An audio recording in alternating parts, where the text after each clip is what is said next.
born individuals.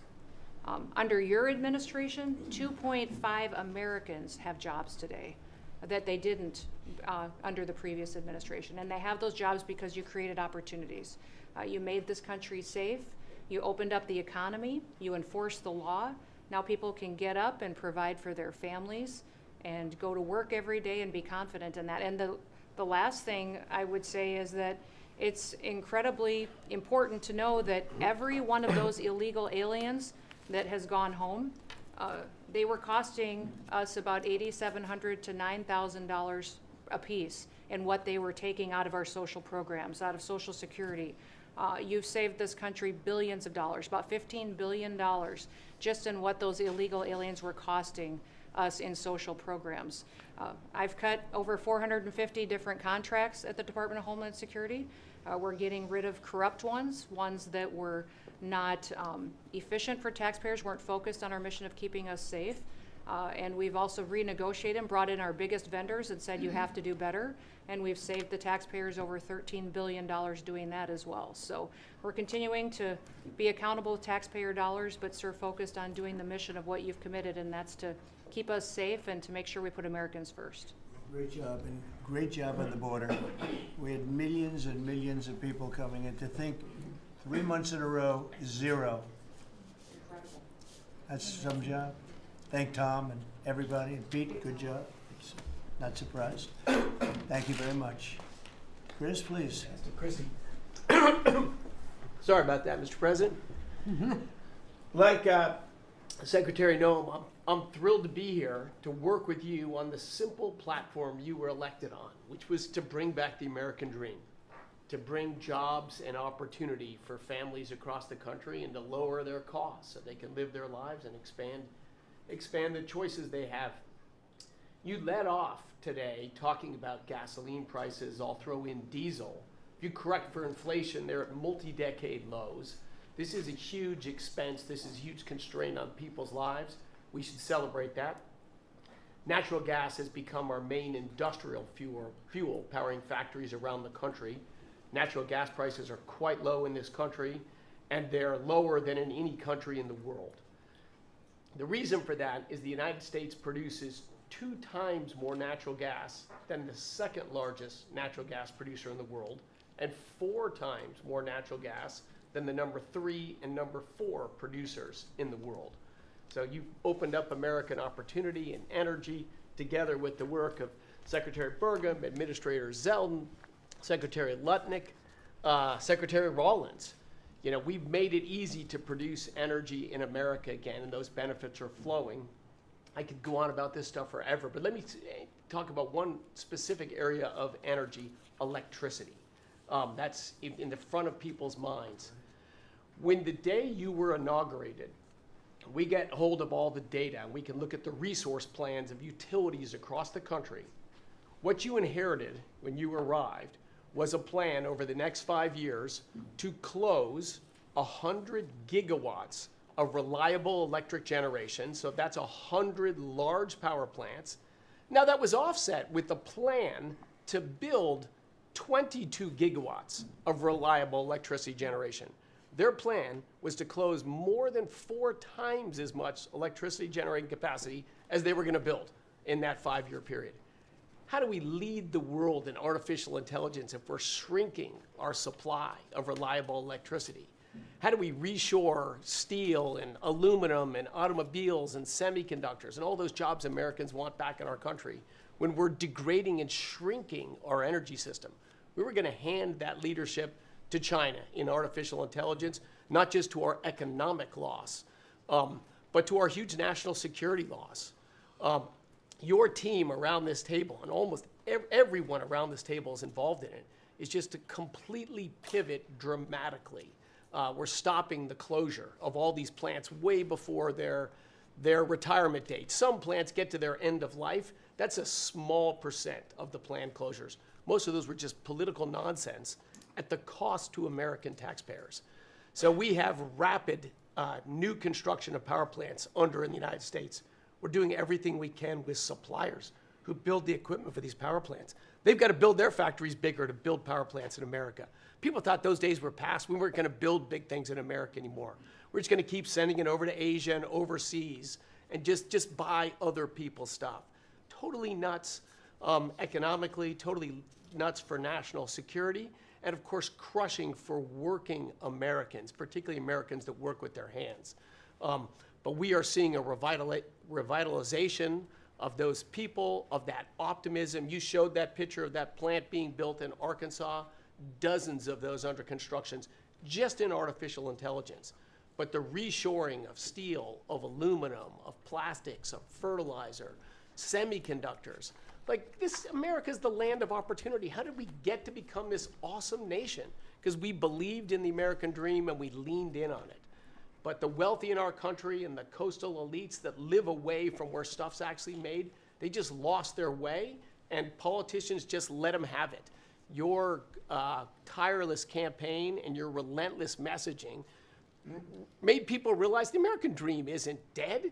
It's just been smothered, and we're unsmothering it and setting it loose. God bless your efforts. God bless your assembly of this team around this table. We're bringing the American dream back. Thank you, Chris. Very much. Great job you're doing. Appreciate it. Lori, please. Mr. President, everybody here who spoke works at the Department of Labor, clearly, which I love. They have all the correct talking points, but I think that's a testament again that we are all working together every single day. We talk to each other often, and the workforce, the skilled workforce, the education factor, retirees, it's been so important because they all touch the Department of Labor, and I have the opportunity to work with every single one. If you all haven't stopped by the Department of Labor, Mr. President, I invite you to see your big, beautiful face on a banner in front of the Department of Labor, because you are really the transformational president of the American worker, along with the American flag and President Roosevelt, because we're bringing business and labor together. And I was so honored to unveil that yesterday, and everybody is taking note of that. You also mentioned crime, and I think it's been important for my colleagues to recognize that now American workers can return to work and feel safe. That business owners aren't shutting down their businesses because they're afraid they can't protect their workers, and now it's open for business again, and it's starting right here in our nation's capital.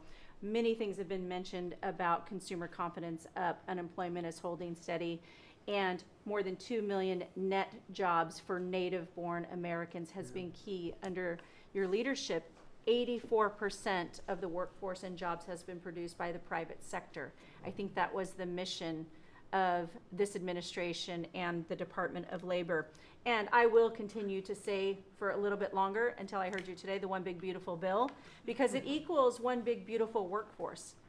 And Congress passed this legislation. It probably will be the single most important bill that they did sign, because it is protecting our American workforce by expanding Pell Grants and child care and reduction in taxes, that they can keep more of their hard-earned dollars. I am at the Department of Labor announcing $30 million in grants for our skilled workforce, that I have an MOU with Secretary McMahon. I have an MOU with Administrator Loeffler. That's important to share the data points on how important this is. In June, we awarded nearly $84 million in grants for the capacity of what? Registered apprenticeships, an executive order to have 1 million active apprentices across this nation, where we've already registered 185,000 since in the last few months. One of the other things that we have done is the Biden administration's guidance on cryptocurrency. And thanks to you and your leadership on that, we've rolled that back. And of course, we're going to see the 401k, the investors in our alternative assets. That's been key through the Department of Labor to work through. Partnering with our agencies, again, as I mentioned before, is important as we work together. I have visited, I'll be 31 states on my 50-state tour by the end of this month. I'm headed with Secretary Duffy, with the South Korean President Lee today, as we move through the shipbuilding. We will do that in Philly, and then I'm off to New England to talk to those states about how important the apprenticeship program is. But while I visited Hexel in Salt Lake City, 100% domestic carbon fiber for the Department of Defense as they produce. They are announcing another $1 billion investment per your executive order on advanced manufacturing. So it is working. Everything that you have been saying since you were elected and since we all can put into play, has been working. Ohio, McDonald's is investing 375,000 new jobs. The shrimpers, I visited as well, and they need our help in protecting that industry for our American fishermen and shrimpers. In Minnesota, I toured Cambria. When we're talking about quartz countertops, all made in America. And again, in Oregon, where we are expecting a crackdown. Thank you for what you are doing with your agents on ICE, and thank you for the prosecution that I hope you will come to Portland, Oregon, and crack down. But while there are still good people, I was able to visit Buckeye Pacific, really a trading floor for the timber industry. So we still want to focus on great, hardworking American businesses. Mr. President, I couldn't be more excited to ring in Labor Day in Erie, Pennsylvania for the Labor Day Parade. I will be there to welcome it. It is an honor to serve this country. It is an honor to serve under your administration as the Labor Secretary, and we will kick off, and Republicans will own Labor Day again, not Democrats. We will own it because we are, and you are the president of the American worker. So thank you for everything that you've done. Thank you very much, Lori. Absolutely. You're doing a fantastic job, and I will tell you that Lori was recommended by the Teamsters. And I said, that doesn't really work, does it? And it turned out to be one of our best choices. So I just want to thank you and Sean, who, as you know, recommended you very strongly. You really turned out to be a gem. Thank you. I was able to talk to the president on the phone the other day. He called and we visited, and he said, but I know that you were, you know, a little bit middle of the road and not so sure. I said, Mr. President, I have been a Republican. He's like, what? Wait, what? Now I like you even more. I said, You're doing a I great job. appreciate it. Thank you, Lori. Thank you. Thank you. Pam? President, I'm working with everyone around this table almost daily on legal issues that we're winning on.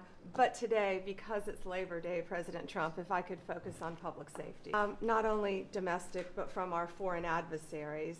And Secretary McMahon, I know you know, kids are out of school this weekend. It's Labor Day.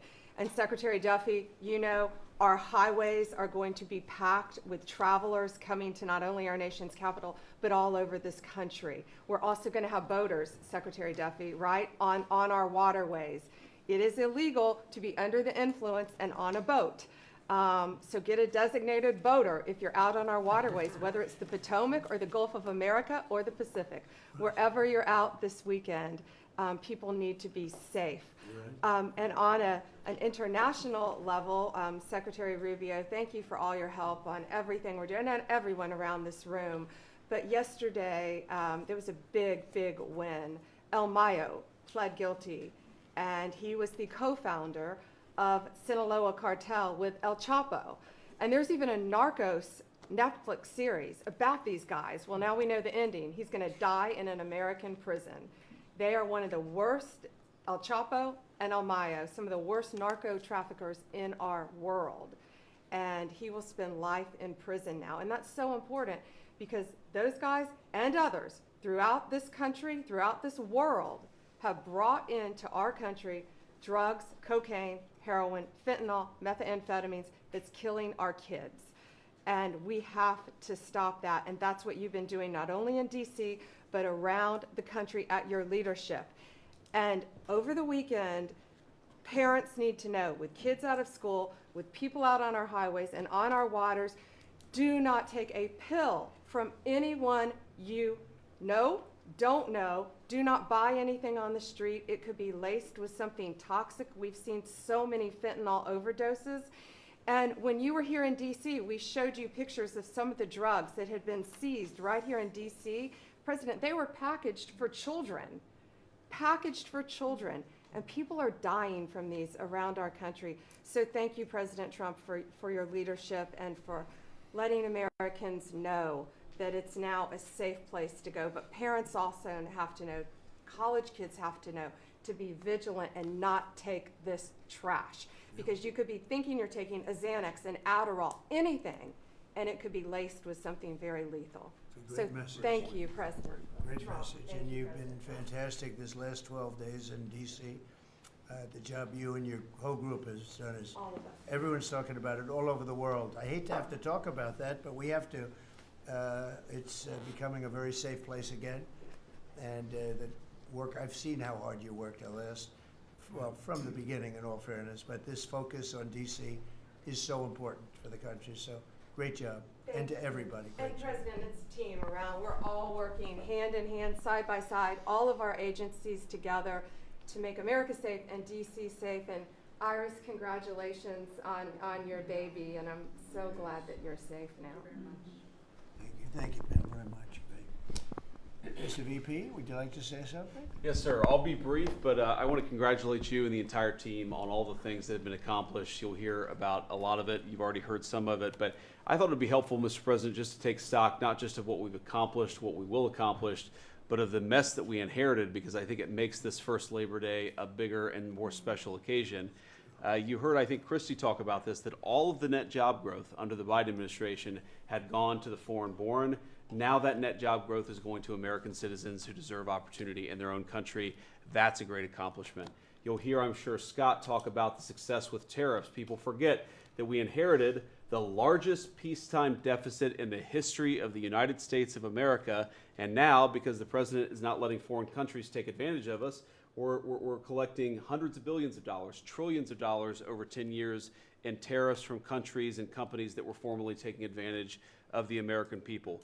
You heard Pam talk about the public safety and the success that we've had there. I happen to believe that maybe the most sacred thing that we can deliver to American workers is the ability to live safely and comfortably in their own neighborhoods. Public safety is not just something that should belong to the wealthy. It should belong to every working man and woman in the United States of America. And because of the work of this administration, that is happening.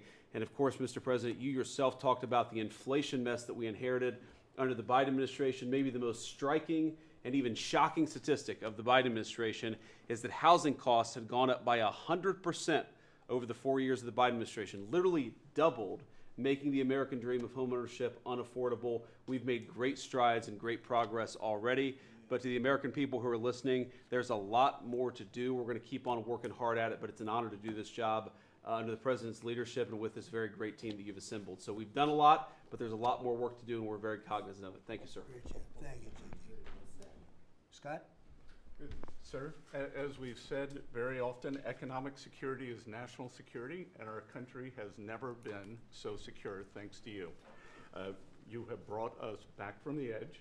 You have the overwhelming mandate from the American people. You're restoring confidence in government, a topic that is on the front of everyone's mind, the Federal Reserve. The Federal Reserve's independence comes from a political arrangement between itself and the American public. Having the public's trust is the only thing that gives it credibility, and you, sir, are restoring trust to government. You are weeding out the waste, fraud, and abuse, and the old ways of doing things are not good enough. We are seeing a blue-collar boom. In the first 7 months of your administration, real blue-collar wages have taken off. And the only other time that they've done this in the past 70 years was in your previous term. Your efforts on tax, trade, and deregulation have boosted paychecks for American workers while slowing the pace of inflation and lowering the cost of energy. Inflation has plummeted to just 1.9% since you took office, and the economy rebounded with real GDP surging 3% last quarter. The blue-collar boom coincides with a CapEx comeback. In anticipation of your one big beautiful bill becoming law, CapEx increased by American businesses by nearly 14% in the first half of this year. And as you and I talk about frequently, and as that chart or that photo attests, we are going to see, I believe, a bigger CapEx boom from here. This is just the beginning, just the beginning. You have saved this country by making it the best place in the world to do business again. Treasury is helping to implement these new provisions, as well as no tax on tips, no tax on overtime, and no tax on Social Security. This weekend, I will be meeting with workers from local restaurants to discuss the positive impacts of the pro-labor reforms on no tax on tips. And I have to tell you, thanks to you, when I go into a restaurant or stop by a Hotel Dorman, I am the most popular person there. And since my first job at age 9 was as a busboy getting tips. I am going to spend Labor Day going from restaurant to restaurant, talking to workers who receive substantial amount of tip income. So I'll hear directly from them how your one big beautiful bill is increasing their take-home pay and making a big difference. Now, we can also talk, that is domestic. On the international front, you have leveled the international trading system whereby countries took advantage of us, and that's over. It's over. The Treasury Department is taking in record tariff revenues that I had been saying was running at a rate of $300 billion a year. You chastised me for saying that it's not, that number is too low, and as usual, you're right, that we had a substantial jump from July to August, and I think we're going to see a bigger jump from August to September. So I think we could be on our way well over $500 billion, maybe towards the $1 trillion number. This administration, your administration, has made a meaningful dent in the budget deficit. The average budget deficit during this term is 26% less than the last 12 months under Biden. And even the CBO, and we don't agree with CBO on everything, as you said, last Friday, on a summer Friday, had to admit that they believe over the next 10 years, the budget deficit will be $4 trillion lower than they had previously scored. $4 trillion, 3.3 trillion of tariff income, 700 billion of lower interest cost, and I would expect that number could go up from here. So, Mr. President, your return to the White House marked the return of the American worker. Thank you for reclaiming Labor Day for the American people. You're growing the economy for everyone, especially the middle and lower income households who suffered disproportionately under the last administration, and it's an honor to do this under your leadership. Great job. You're doing great. Thank you very much, Scott. Brooke? Sir, I dropped my second son off at college last week. And I wasn't planning to say this, but just listening to everybody, I wanted to put a little bit of a personal touch on this work. He started his freshman year yesterday at Texas A&M, for all my SEC friends in the room. Thank you for saving college football, by the way. We're all very grateful. The country just feels different. It just feels different. There's such a optimism and a love. There's a faith movement going through, especially with our younger Americans. And for those of us with kids in college, I know we feel it. And I experienced it firsthand last week, moving him and my other older son in as well. As we move toward Labor Day, you have made a lot of dreams come true for a lot of people, but one of my longtime dreams was for the right to recapture Labor Day. And I've been talking about this for almost 20 years and writing about it, that why are we ceding the day that we are celebrating the American worker to the Democrats? Because this is our day. Perhaps of any day of the entire year, this is our day. America was founded and fought for by fishermen and farmers and workmen and et cetera. The Genesis, the first book of the Bible, talks about the righteousness of work and the art of creation. And so to be part of this effort to represent the farmers, the ranchers, the agriculture industry at this moment in time, which I do believe we're in a revolution. 1776 was the first one, 1863 or so with Abraham Lincoln was the second. This is the third with Donald Trump leading the way. And we are saving America. And the idea that we are putting the worker, the very central component of the American dream, at the center of it is the reason that it is so. So at USDA, it continues to be my greatest honor to fight for the original American worker, whom I think the farmer is and what they represent. And as we are building new systems and new structures, as we have this year going to have the best harvest on record for our row croppers and others, what this team has done and is doing to open up those markets to ensure that these farmers can continue to return prosperity to rural America. I'll finish with this. This morning, we had a working group with 6 of our cabinet members. Bobby Kennedy representing healthcare, Linda McMahon education, Lee Zeldin deregulation, Kelly Loeffler small business, Lori Chavez Tarimmer labor, and Scotty Turner housing.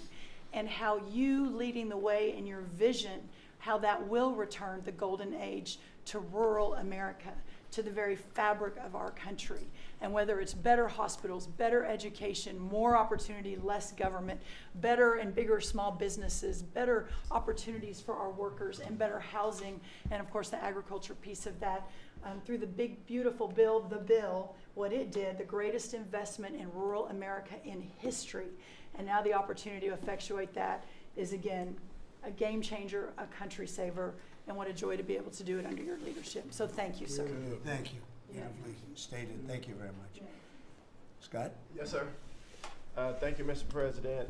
I'm so grateful to be here to celebrate Labor Day with the greatest team in America. And it is football season, so I'm happy about that. But Mr. President, I want to say thank you for, as Brooke said, reclaiming Labor Day. And you've been a tremendous champion for the American worker. I come from a hard-working family, as many people around this table do. And so thank you for helping us to change the conversation. And I believe we are changing the conversation around the kitchen table. And as everybody knows, you know, my job is to steward HUD. And we have at HUD been very intentional about changing the conversation about the dignity of work and the dignity and the honor of family formation through work. And how the younger generation, when they see their parents work, how they're incentivized to work. And that, you know, America is not a welfare state, but America was built on small business. It was built on entrepreneurship. And so as it pertains to housing, we're being very focused on that, and even some that receive HUD funding to make sure, like our Section 3, when you receive HUD funding, that you are given opportunities for the most vulnerable Americans that you serve to have work, to have opportunities to work, to have work requirements. Work requirements are not a bad word, that's a great word.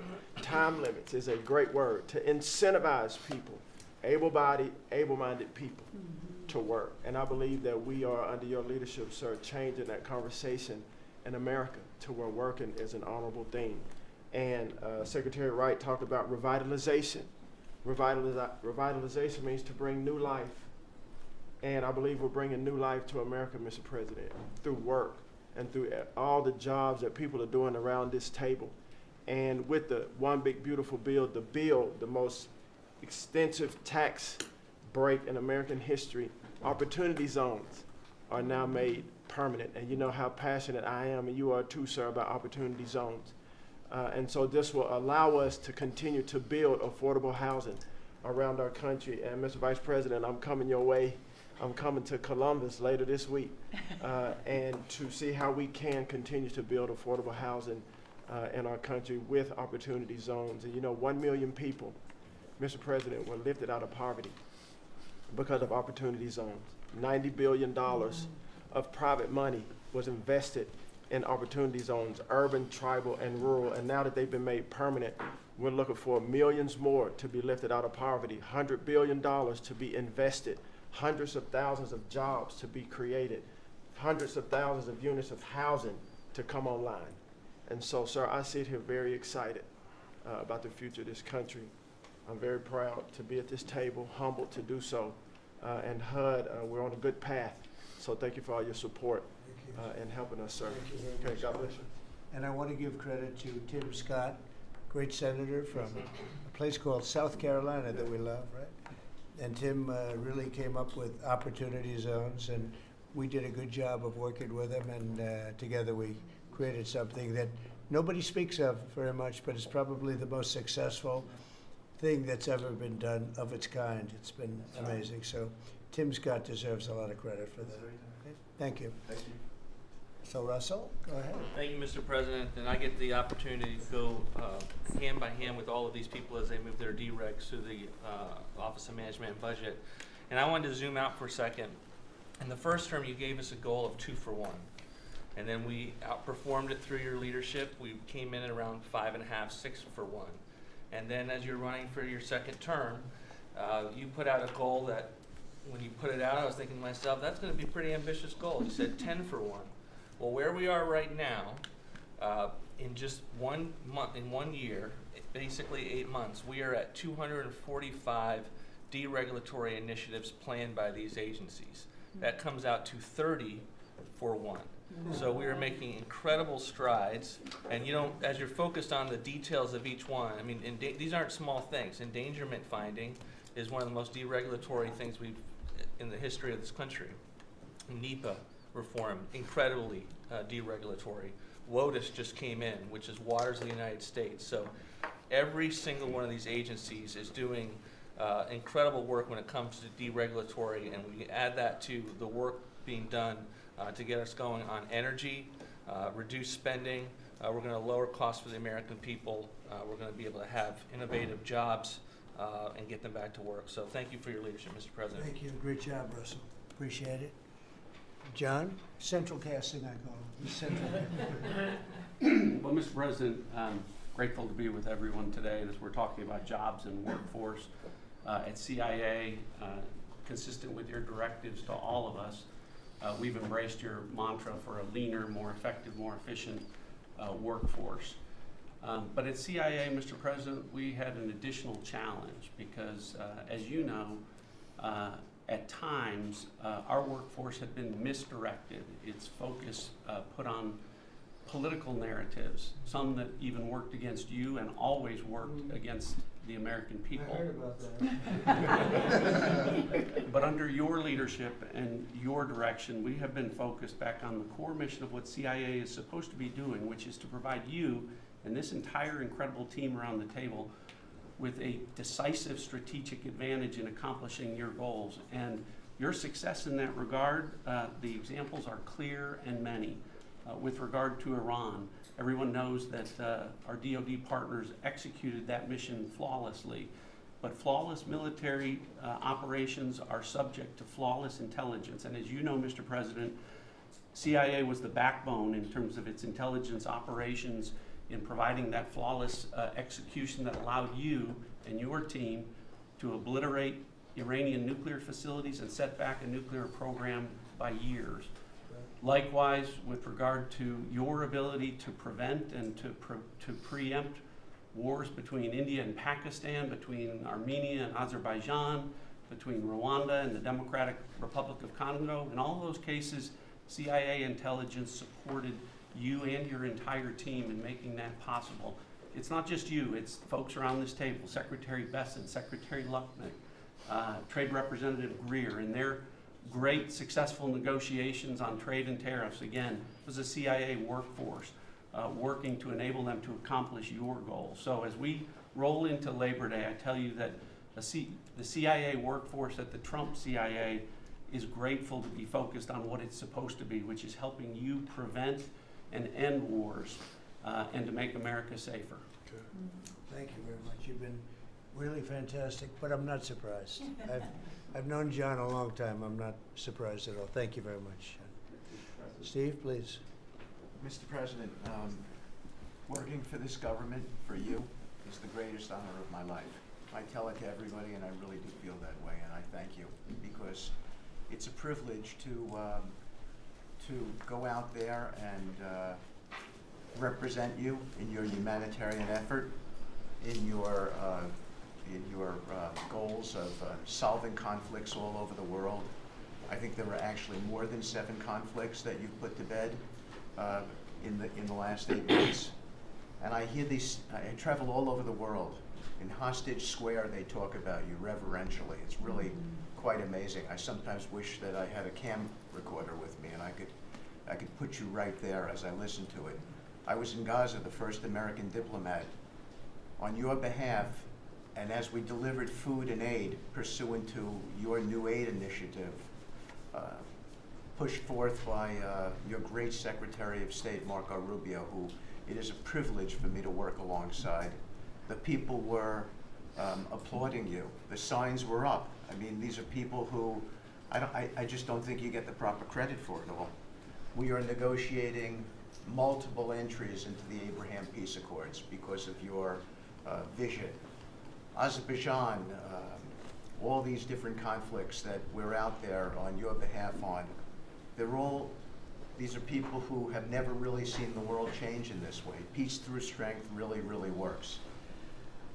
Russia, Ukraine, Iran, Israel, Hamas, we're having meetings all this week on all 3 of those conflicts, and we hope to settle them before the end of this year. Your team is nothing short of incredible, and there's only one thing I wish for, that noble committee finally gets its act together and realizes that you are the single finest candidate since the this Nobel Award was ever talked about to receive that reward.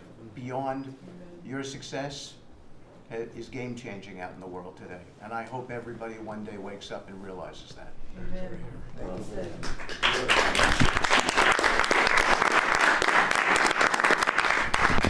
Thank you, Steve. Jamison, please. Mr. President, I like to think of Labor Day as the Trump trade policy day, because everyone around this table and everyone listening knows that one of the major reasons why American workers and organized labor voted for you is because of your trade policy and the policy you've had and advocated for 40 years or more. You have reset global trade policy in the past few months, and it shows that's been working for American workers. When you look at President Biden, in the last quarter of 2024, median weekly earnings fell 2.1%. In the first quarter of your term, they went up 3.3%. And that's why we're doing the trade policy we're doing. It's to help the workers of the United States of America.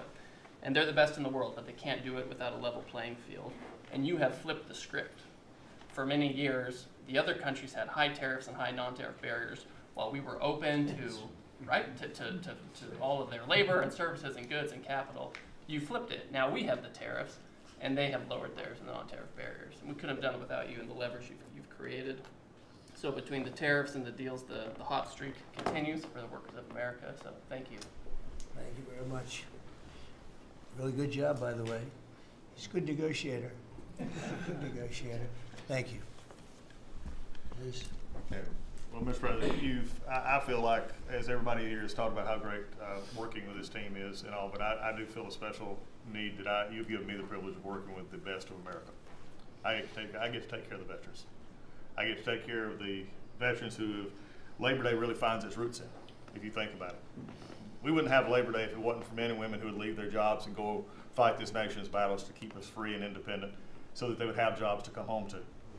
And over the past few years, they've been coming home to many times a government that was keeping them back, holding them back, taxing them, regulating them. And now we have veterans who represent the bill, the big, beautiful bill, they're the beneficiaries of. And I get to see them all the time because they're receiving the benefit, because they see the jobs, they see the care that they're being given. And these veterans can look at their country with pride, knowing that we're taking care of them, just like you told me to do. When your only statement you said to me, I asked you what to do, you said, go take care of my veterans. Well, that's what we're doing. One of the other things we're doing right now is, for many of you, I love to hear how you're deregulating everything, and I've worked from Congress and worked with many of you before. I get to do the same thing with the largest bureaucratic organization in the government. We're deregulating from the inside. And it's amazing to me because we have such a powerful workforce at the VA who really want to do good, but yet they kept tripping themselves up. They kept making their own, we'd take one step forward and put a regulation in that put them 3 steps back, and it always hurt our veterans at the end. We're taking that away. We're making community care again, Mr. President. We talked about this yesterday. We're making community care a part of our direct care system. So if a veteran wants to get into the community, they have our direct care, and they also have the ability to go into the community. Something that the previous administration decided they wanted to keep everybody inside because they thought it was a fiefdom they were building. I'm telling you, we're not building a fiefdom at the VA. We're trying to take care of a service organization that takes care of veterans. So how do we do that? We make best medical interest where a doctor can send a veteran to the community a lot quicker without having to worry about miles and time logged and wait times. Just get them the help they need. We've actually expanded out, and it's made a difference in this regulation, and also unleashed a workforce that is now free of the collective bargaining agreements and other things that have kept them from being able to do the job of national security that they've been intended to. I'm actually giving them the benefit of the doubt to actually go be the workers that they're called to be, and that's what Labor Day is about. The VA is going to have the best workers. But just to let you know how that's working out, wait times at our hospital are going down because we're getting them in our hospitals or into community care. And then one for you, Mr. President, you heard about this a lot, and that was backlogs.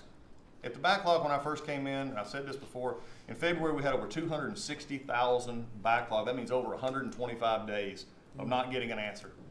In just a little over 4.5 months, we've dropped that over 100,000. We're under 150 and heading down to historic lows. We'll be within the next month lower than any time under the previous administration at all. That means our veterans are getting the help they need. So when you look at it this way, we've opened new facilities. We've put new facilities in places where workers can get to. We've expanded out hours, over 1 million extra hours, so veterans, younger veterans in particular, can get off of work and bring themselves and get their appointments in after hours or on Saturdays.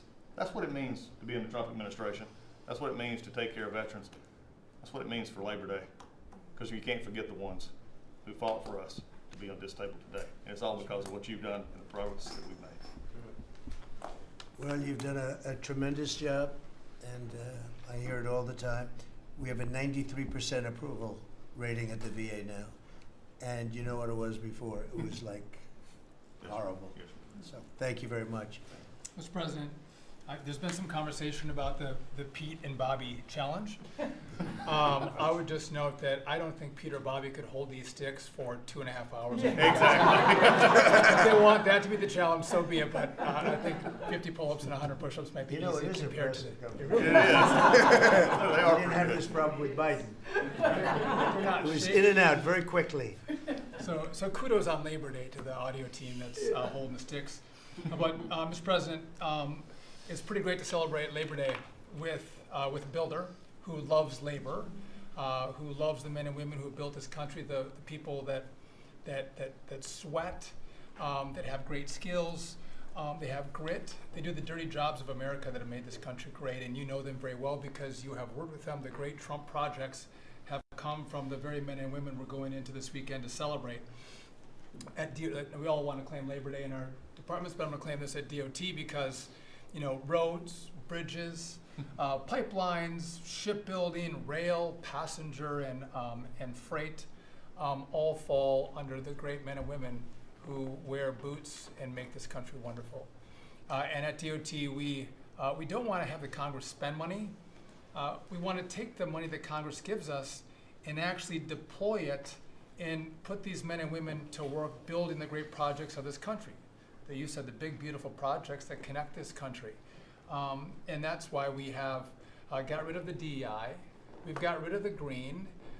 We've done what we can to streamline the regulation to move these projects faster. Time is money, and time has been money. Even Democrats agree now that it takes too long to go through the regulatory process.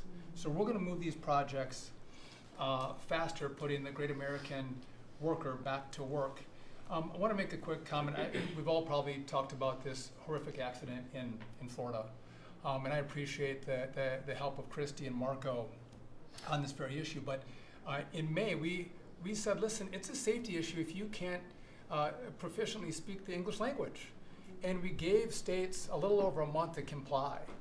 And Washington, California, and New Mexico have refused to comply. And by the way, this individual in Florida received a CDL from Washington, from California, and received a speeding ticket after our rule went into place, and they didn't stop him. And had they taken him out of service, he wouldn't have been in Florida, and we would have 3 beautiful people alive today. And I make that point because it's the work that maybe no one sees that then shines a light when horrific things happen, but also that your cabinet works together and teams up to make a difference for the American people. Real quickly, so we have a safety mission at DOT. I don't know that you'd think of the transit unions in the greatest cities of the country, New York maybe being one of them, that support us, but they do, because the violence in the subways and on our buses across the country, the transit workers are the ones who take the most abuse, and they're grateful for the mission of everybody around this table fighting to make their communities safer. So I appreciate everyone's help on that, but the transit unions love the effort that all of us have put in together. One quick FAA.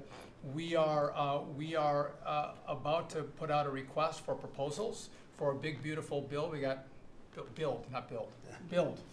We got $12.5 billion in the big, beautiful bill. We need more, but this is a great start.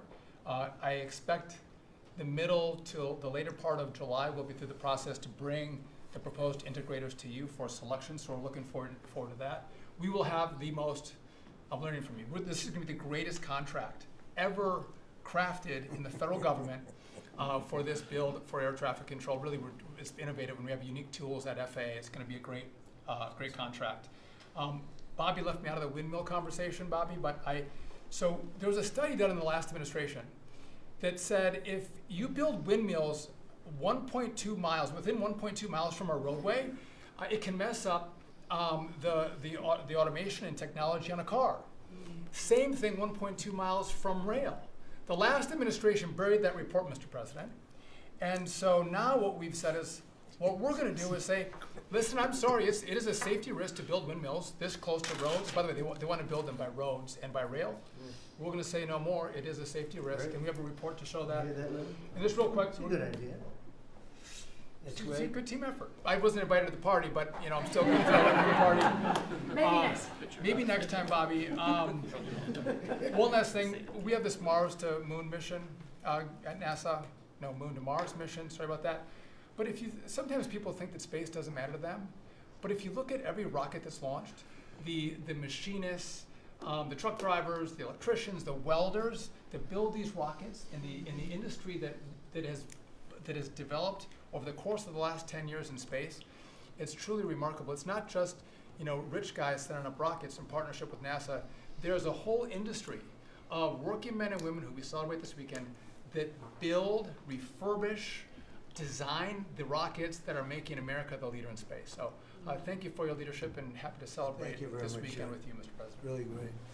And he is doing a good job at NASA too, and we are, I think we'll have some pretty exciting announcements. Yes, we do. And you enjoy it. It's been fun. I said, how about temporary? He said, well, can I go a little bit longer? He loves it. He loves it, and he's doing a really good job. Thank you very much, appreciate it.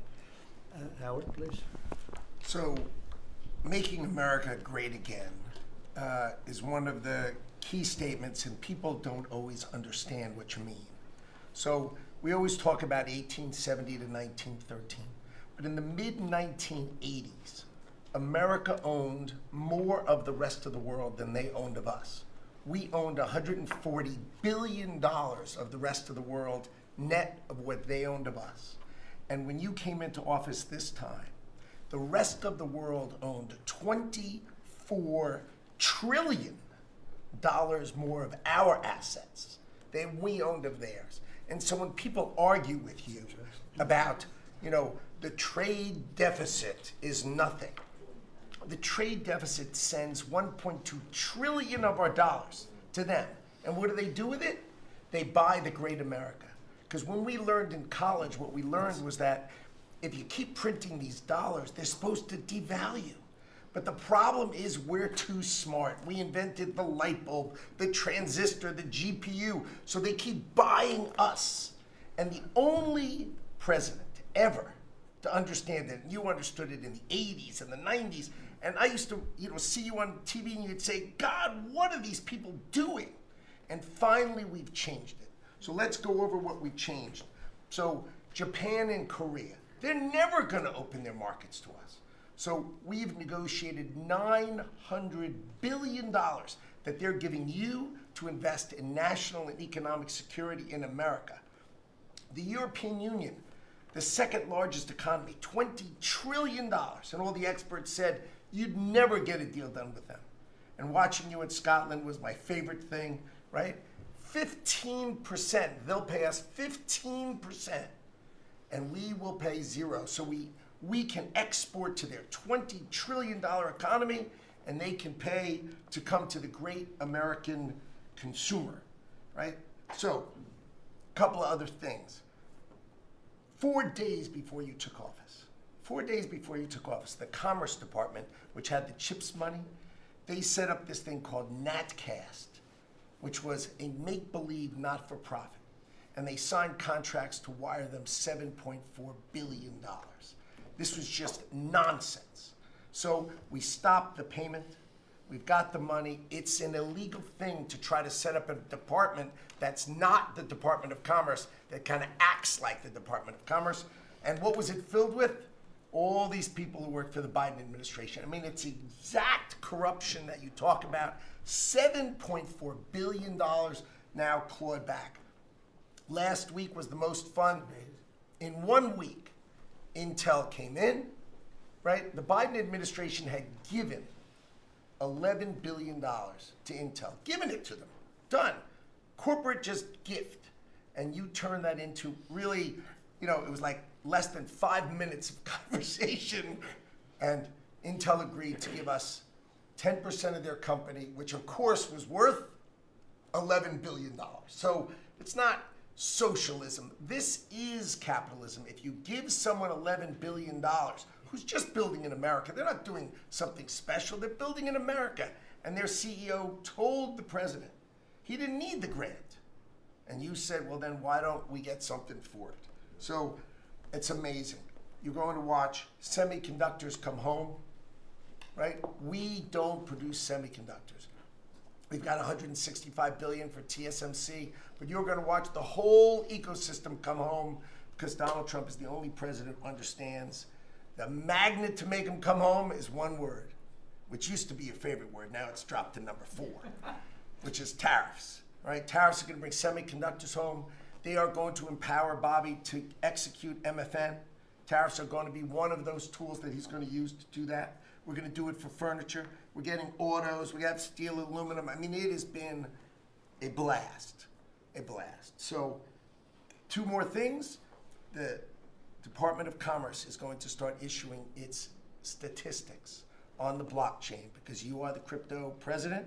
And we are going to put out GDP on the blockchain so people can use the blockchain for data distribution, and then we're going to make that available to the entire government so all of you can do it. We're just ironing out all the details so we can do it. Patents.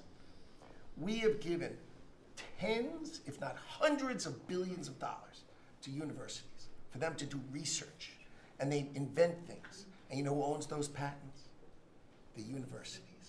So we are going to make a deal with them all, which is if we give them the money, don't you think it's fair that the United States of America and the taxpayers who funded it get a piece of that, right? So we wrote a letter to Harvard, so Linda and I working together. I mean, it's so much fun to work with everybody here. I mean, we just have a blast, you know, because Linda's hitting Harvard and she says, what can we do? And now we send them a patent letter and we'll hit them again. So we're having fun together. This is the greatest cabinet working for the greatest president, and I just want to say thank you. I'm having the time of my life working for you, Mr. President. Thank you. That was very well stated, wasn't it? Some things people don't think of too much. Thank you very much. Great job. Pete? Sure. Well, amen to what Howard said. And I would just say, heading into Labor Day from the American military, sir, we happen to be the largest employer in America. We like to think we have a different form of employees who need to be the toughest and the strongest and the most well-trained and the most lethal. And under the previous administration, and for decades, frankly, it was social justice, it was political correctness, it was divisive ideologies seeping into the ranks and changing how well we do our job. No more.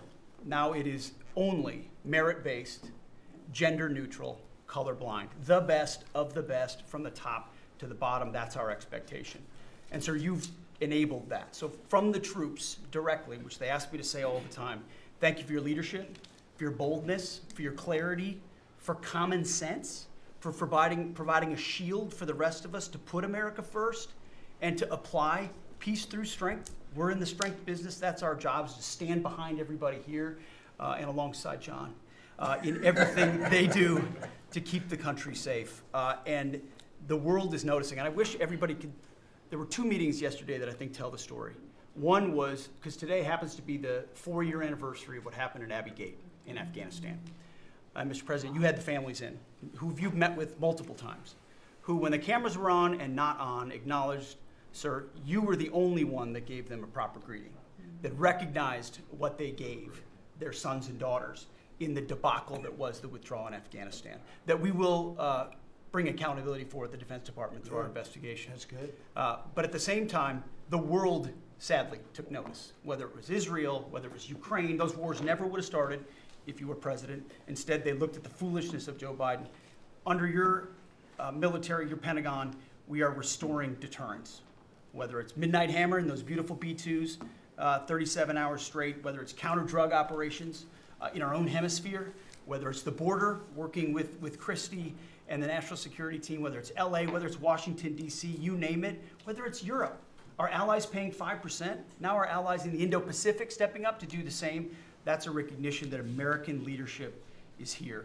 And then in the second meeting, we were talking about what we're doing in D.C. and Pam's taking the lead. I have to say, just pause for a second. When I look around this table, yes, there's a national security team of Steve Witkoff and John and Scott and Howard and the vice president and Susie and Christy and Tulsi, but to every person here, we work together on a daily basis. And if you call me and I call you, if the answer is yes, how do we do it together? I think that's exceptional. It's what the American people deserve, and you've demanded that, sir. So I very much appreciate it. In that meeting on DC, I started my sentence by saying, the Department of Defense, to which you said, that just doesn't sound right. So maybe next time we're here, my card will read Department of War. We'll see. But it's not, here's the thing, here's what people miss. It's not just about words. It's about the warrior ethos. It's about what the department is supposed to do. George Washington started the Department of War because he wanted us to win our wars. Our founders didn't want endless foreign entanglements. They didn't want endless contingencies and deployments. They wanted an empowered military that was, the handcuffs were taken off to fight to win, and then bring those troops home. So my platoon in Guantanamo Bay, our motto was, those who long for peace must declare for war, must prepare for war. We don't want war, we don't seek it. You are the peace president, sir. Because we are strong, our enemies know what we will do. And so whether it's Secretary of War or Secretary of Defense, that warrior ethos is changing. We're going back to basics. Our drill instructors can be drill instructors again, sir. So from the minute of the tactical of standards to the strategic of B-2 bombers, we're focused on what matters. Had a meeting yesterday on Golden Dome for America, which is on track to deliver strategically for the American people. Munitions, and the Deputy Secretary making sure our stockpiles are overflowing. That's our job. I'm honored to be a part of it, sir. Thank you for your leadership. That's great. I think I like Department of War better, but we'll make that decision, right? But you've been great. Thank you very much, sir. So Marco, go ahead. Well, Mr. President, first of all, everyone's made this comment already and needs to be echoed again. You were elected as the President of Working Americans, and that's why this Labor Day is so meaningful. For me personally, this is the most meaningful Labor Day of my life as someone with 4 jobs. And so,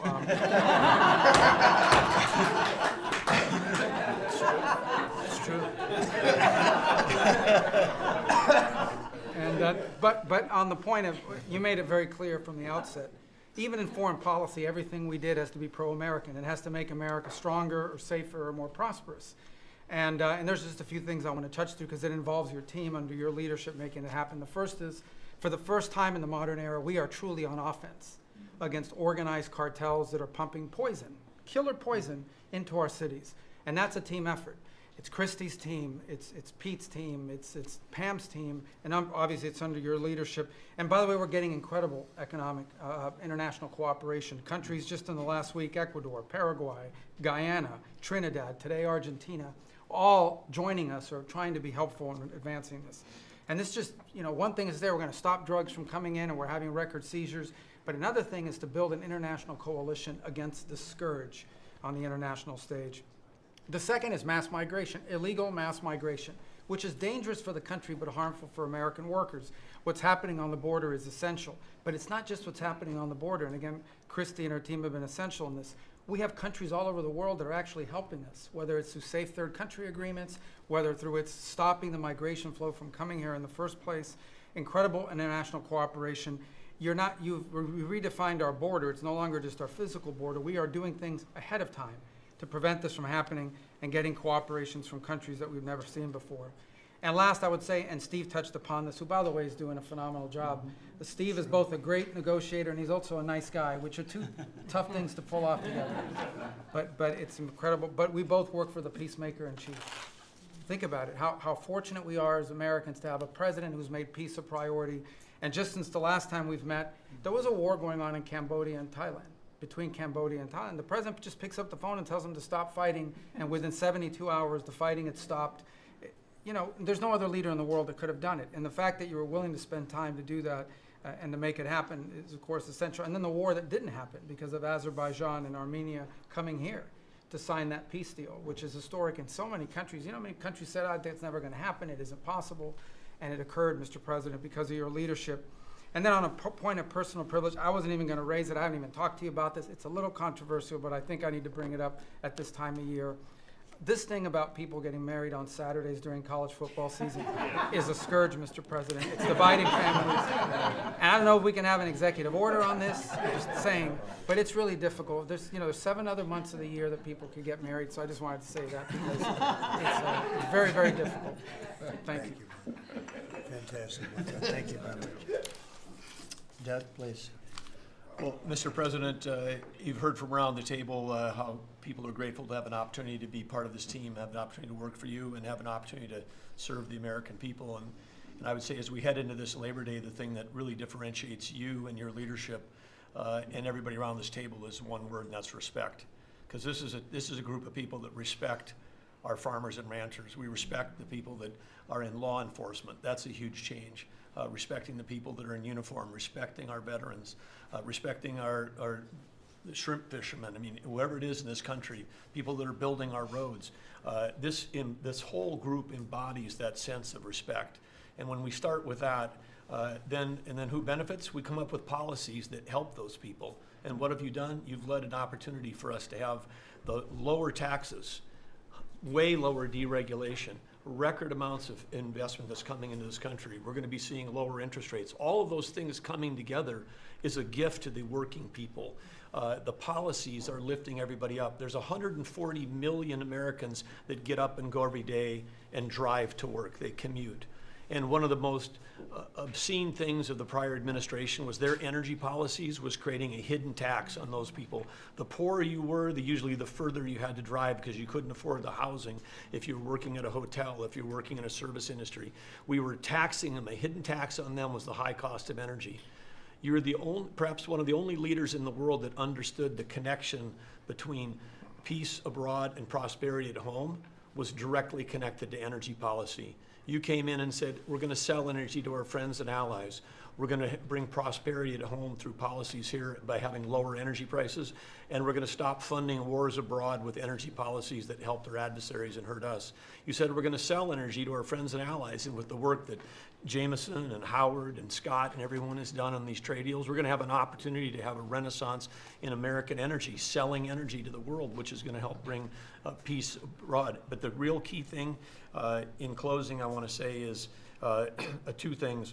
One has to do with the U.S. Park Police. That's the group here in Washington, D.C. They're the oldest uniform law enforcement group in the nation. You coming out and visiting with them in person before they went out on the surge. Not only are carjackings down, muggings down, homicides down, everything down, morale is through the roof. Just like Pete saw, we've got record people signing up to want to be part of our military. You have breathed life back into the profession of law enforcement. Your respect for law enforcement is so incredible. It's making a difference. And then us giving them the tools. On a lighter note for everybody here, one of the rules that under President Trump we were able to change for the U.S. Park Police was they could do a pursuit. I was shocked to find out when we were talking to them, like, oh, you pull somebody over and they just drive away and you can't pursue them? I mean, and they said, no, we can't.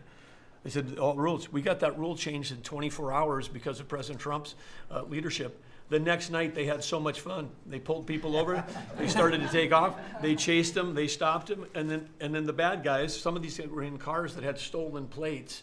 So they take the plate off, they steal them off somebody else's car, they know it, the plate doesn't match, they know they're doing this thing. The bad guys in the car said, what, you're not supposed to chase us. Like, you're breaking the rules. The bad guys are telling us to break. No, we're back in action. So it's like, and so the morale is high. They all wanted to say thank you to you. Yesterday you announced increasing the number of U.S. Park Police that we're going to hire. This is the group that protects not only our sacred monuments of democracy here, but also the Statue of Liberty and the Golden Gate. This is a great group, but on behalf of all law enforcement, we say thank you. And as Chris Wright was talking about electricity, I want to close with that. We've solved amazing things in 7 months, but the big challenge we have against the remaining is, solving Iran's nuclear thing, that was an existential threat. China beating us in the AI arms race, that's an external threat. We finally have a president who talks about it. You talked about it in your opening remarks. You've signed executive orders. You understand that essentially we used to say hundreds of years ago, people started saying that knowledge is power. But now, for the first time in history, we can take electricity and we can convert it into intelligence. So it's flipped. It's no longer knowledge is power. Power is also knowledge. And while we're ahead on the technology, we're way behind China on the amount of electricity they're bringing online.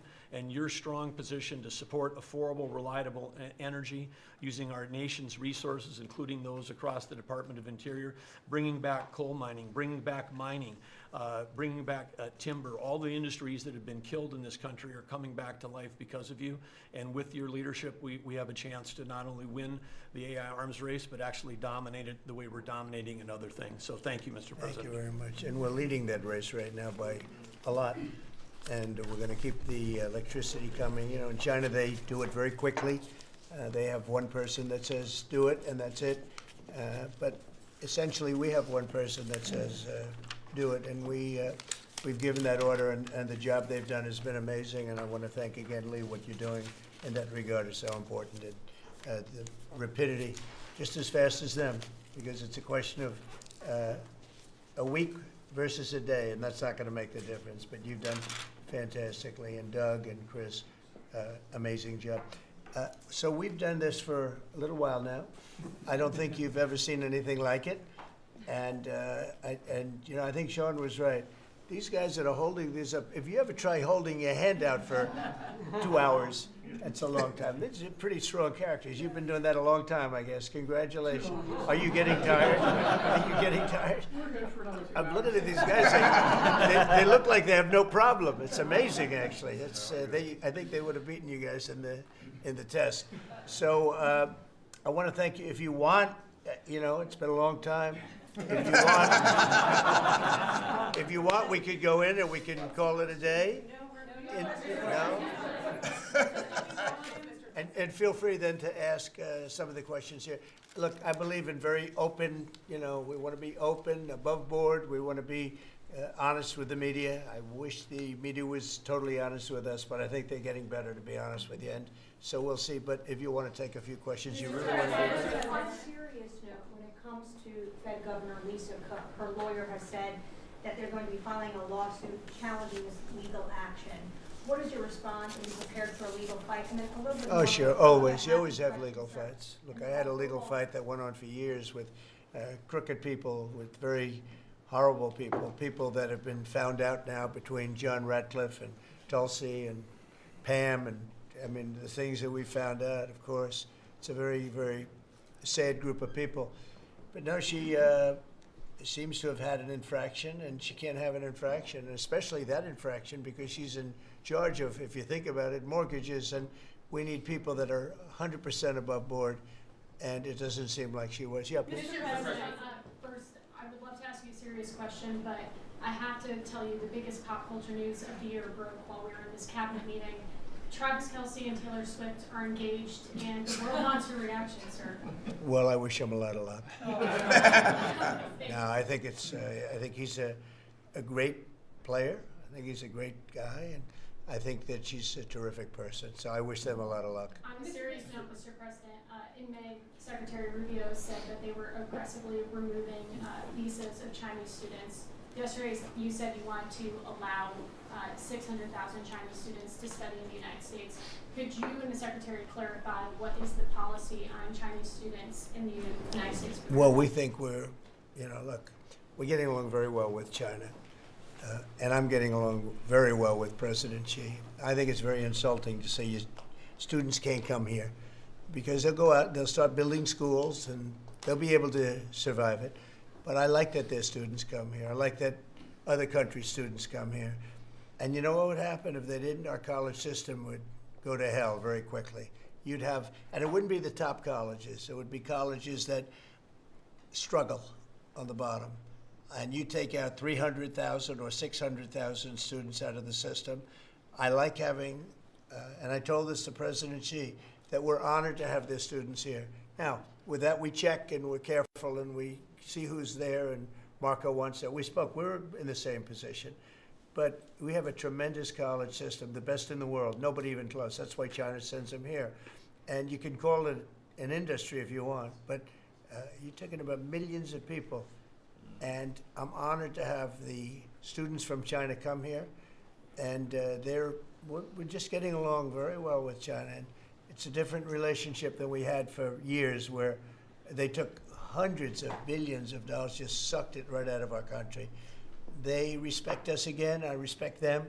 The relationship is very good. I think it's important that these are two very major powers, nuclear powers at that, but two very important powers. You know, when I get along with Putin, when I get along with President Xi, when I get along with these people, that's a good thing, not a bad thing. We're tough and we're smart and we're strong. We get along. It's a lot better than not getting along. You had somebody in here before. The war should have never started with Ukraine and Russia. It would have never started. And Putin said that himself. President Putin said that himself. So we want to see college students come in from countries. There are some countries that we can't necessarily say that. These are places that have ideologies that we can't live with. So there are some areas, some countries that we can't say that. But we're honored to have the students come here. Please. Yeah, please. Yesterday you said that within 2 to 3 weeks we would have a conclusive, pretty good conclusive end to the war in Gaza. What did you mean by that? And could you tell us On what? In the war in Gaza. Yeah, what about it? You said in 2 to 3 weeks we would have a conclusive end, a pretty good conclusive. There's no conclusive. It's been going on for a long time. You're talking about, I guess if you really add it up, Steve, you're talking about thousands of years, okay? It's been going on there's nothing conclusive, but hopefully we're going to have things solved very quickly with regard to Gaza and also with regard to Ukraine and Russia. Mr.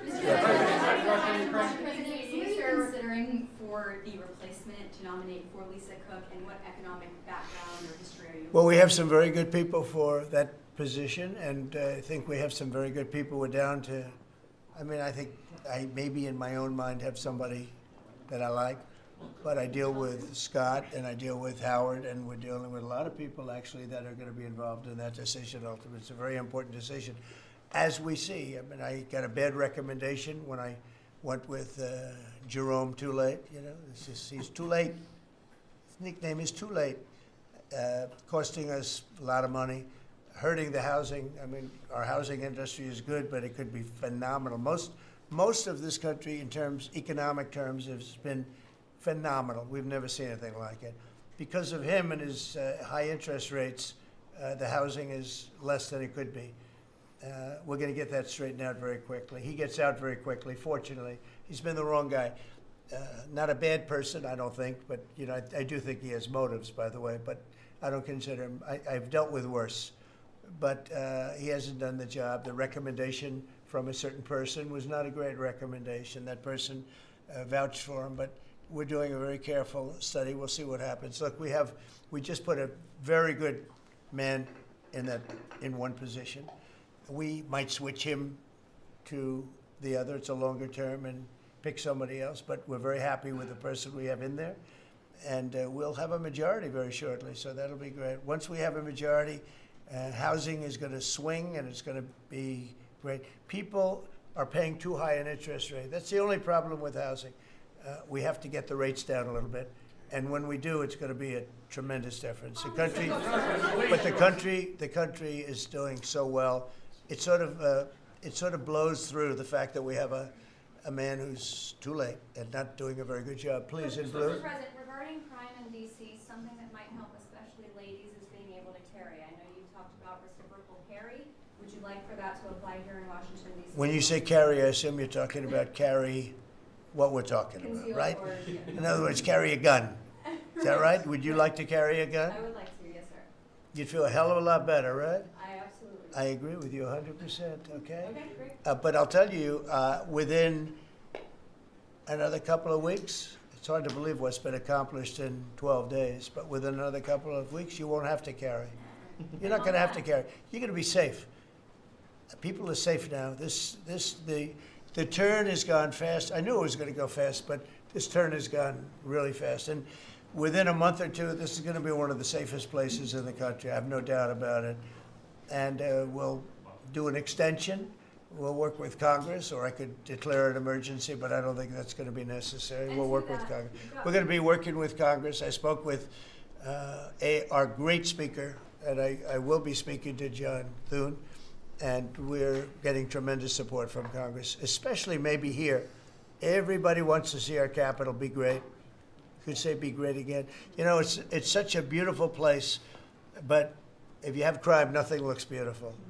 So, but you won't need to carry a gun, but if you do, Well, I would like it's to going to be know your the choice. option, just in case. Well, a lot of Sure. people feel that. Also in other blue cities, you've got Karen Bass in Los Angeles, Brandon Johnson in Chicago. It seems to be very popular here, the fact that people can walk around, go to restaurants, shop, and Yeah. not have to worry about their safety. If blue city mayors oppose those efforts in their cities, do you anticipate the Democrat voters are going to take it out on them at the? I think so. I think that crime is going to be a big thing. And we are the party, the Republicans are the party that wants to stop crime. We're against crime. The Democrats like crime. I don't know why.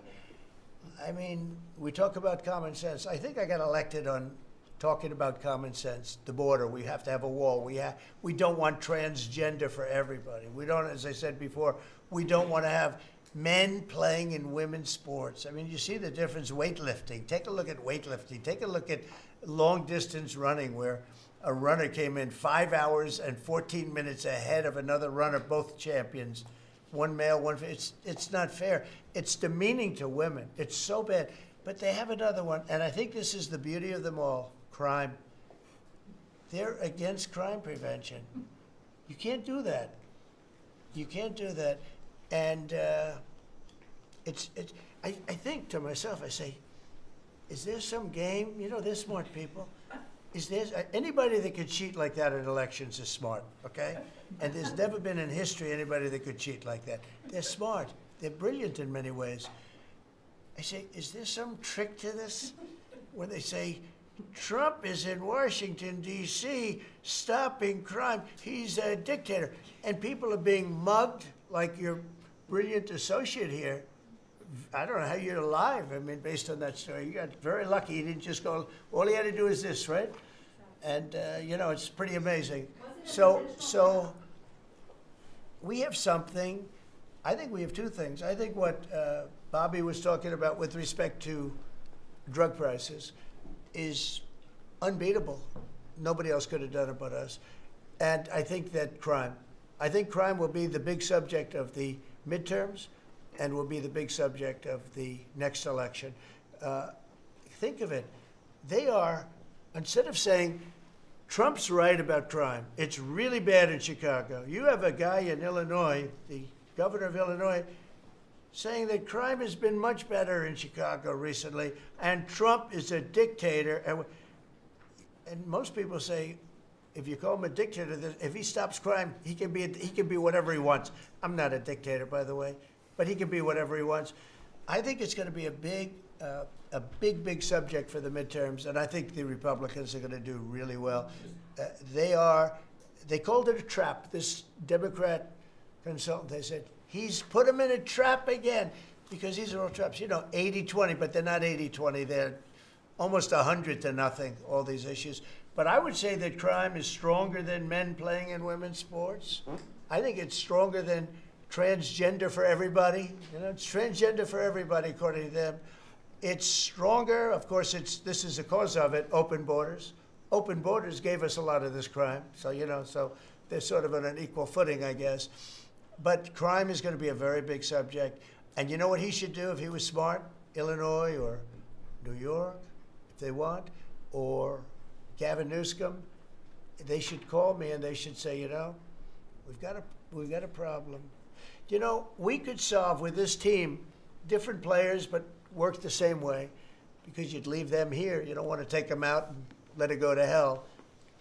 Everybody's so happy in Washington. I bet you walked over here today and you had no fear. Nobody has any fear anymore for the last 12 days.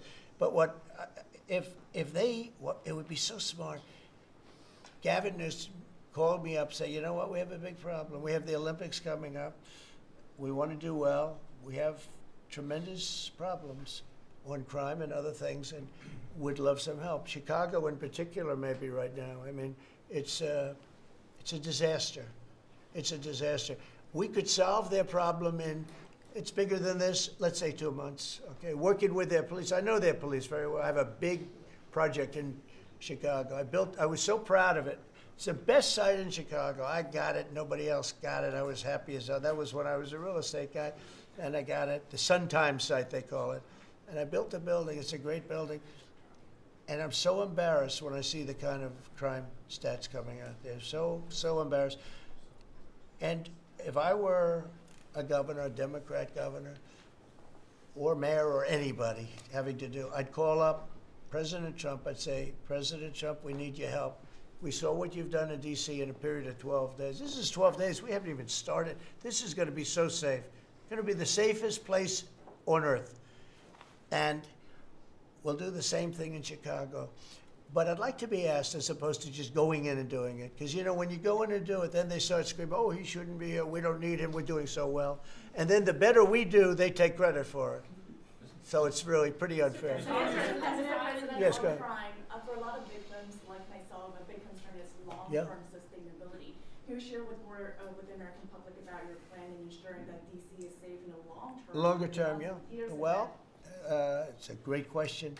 Number one, we want to stay there for longer than 30 days, as you know. We have an absolute mandate, and I can extend it, but I'd rather not have to declare a national emergency because by that time, I mean, right now there's not an emergency. We've done, as you sort of said yourself, it feels like a different world. We've got under arrest and prosecution, and we've thrown out, taken some, and we're in the process of taking hundreds out of our country that shouldn't be here. And these are hardcore professional criminals. They were born to be criminals, in my opinion, but they're seriously bad people. Murderers, drug dealers, you know them all. You see them all as you walk beautifully to work, and every once in a while somebody puts a gun to your head, because that's what happened in your case. We're getting a lot of them out of the country. We're putting a lot of them in prison because we're afraid to bring them out of the country. They could come back. You know, as good as we're doing, they could come back. We don't want them back. And that's going to solve a lot of it. We also think there should be a presence here for long enough. We should also work with our police department because you have very good police here. Very good. We're working very well with them, by the way. And we have to work together for a while. We have some people that are very tough and very strong. Working with the police, they're going to be able to handle it.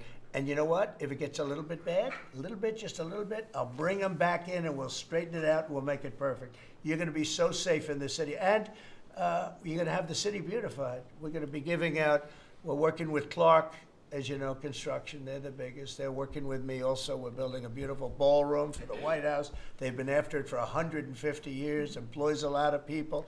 It's going to be as beautiful a ballroom as has ever been built. And Clark is the big builder in this city. They've done, I guess, a majority of the good work, the big work.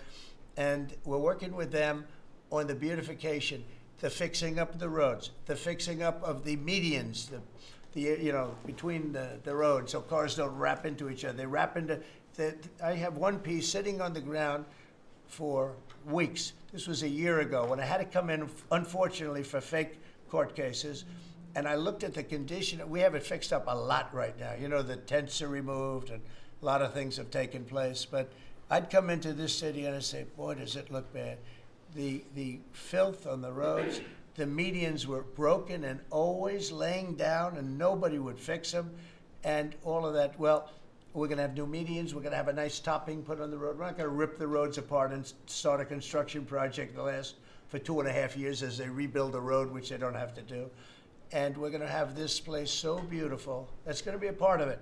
Now, the biggest part is crime, but it's also a part, you know, when you see a dirty city, it's like I told, I don't know, it became the #1 thing viral. I said my father is a smart guy, he's a great guy, he's a loving, wonderful father, but he could be a little on the tough side. He told me that, son, when you walk into a restaurant and you see a dirty, filthy door going into the restaurant, don't go there because the kitchen's dirty also. When they see a dirty Capitol, the rest of the world, they lose a lot of respect for our country. This Capitol is going to be so beautiful. We're going to have new poles, new lights, new fences. It's stuff that, when you add it up, it's money, but it's peanuts compared to what we're talking about. And we're also going to have great safety. Mr. President, I wanted to ask you on crime and also a question on foreign policy that maybe other officials can weigh in too.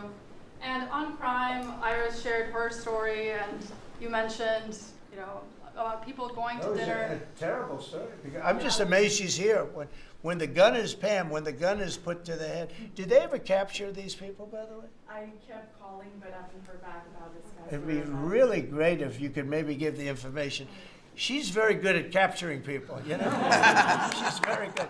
If you could give that information to Pam, would be great. Would you do that? Yes. All right. Wouldn't, you'd love to see them. I would assume you'd like to see them captured. For sure. You can't, you just can't. For years. Yeah, take a good look at that. So, Go ahead, so go ahead. Just a few weeks ago, I was out to dinner with my husband, and then, you know, we're taking the metro back, and then we get attacked on the metro. They're throwing things, some teenagers, you know, like throwing liquid at us. Oh, they're throwing things. They throw, how about where they chop down the granite curbs and the concrete curbs, but the granite curbs so expensive. You know, those granite curbs, nobody uses them because they're so expensive. And you see a guy chopping them and handing out big chunks of them like a brick, because they couldn't get in because people were stopping them from walking out. A little bit unusual when you're walking with a bag of bricks. Generally speaking, Sean, that's not a good sign. Right? That's not a good sign. But they now come in with hammers. They can disguise a hammer, and they start pounding the concrete and the granite, and they hand out chunks. And those people take those chunks and start throwing them at cops. Or they stand on the top of bridges and they drop them down into the windshield of your car, and you get killed running into a light pole. It's those days are over. I wanted to ask you, Governor Hochul, Kathy Hochul, said that she spoke to you on the phone, and you said you might send National Guard troops to New York. You mentioned that. So will you? I'd love to do it. If she'd like, I get along with Kathy. If she'd like to do that, I would do it.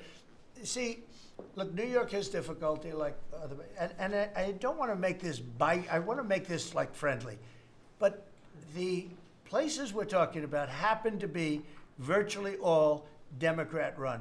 Now, take a look at your 25 places that are most troubled.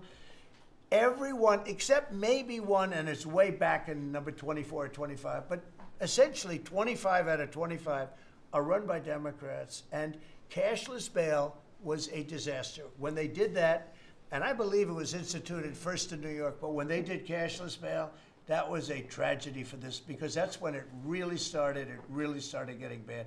When somebody kills somebody, you don't say you can come out, you don't have to put up anything. You put that person in jail, and you find out whether or not it's true, but you don't give cashless bail with a promise to come back in a couple of months, we'll start talking to you. Because they go out and they kill other people, and you can't do that. The cashless bail has been, you know, it's just a woke thing. It's got to stop. You see that, Christy, better than anybody. It's got to stop. It causes unbelievable, and we're doing that. We're stopping it in D.C. I would love to have the governor of Illinois call me and say, look, we have a problem in Chicago. We will stop that problem in Chicago in 2 months, maybe less, 2 months. We'll stop it. These are tough cookies we have working for us. These are tough cookies. These are not politically correct soldiers that, I won't go into definitions of what that means, but these are not politically correct soldiers. These are rough guys. I watched it last night. I see it. I saw them the other day when we went down and we spent some time together with them. These are tough cookies. These are not people that you're going to laugh at and spit in their face and they're not going to do anything about it. And these people, they're afraid, these gang members who are bad people too. These are bad, these are just bad people. Ours are bad, but they're bad in a good sense, right? You understand that, Scott? And we can solve Chicago in 2 months. Now, then, as per your statement before, we have to keep it going, and we'll be able to keep it going. The first thing you have to do is get it down.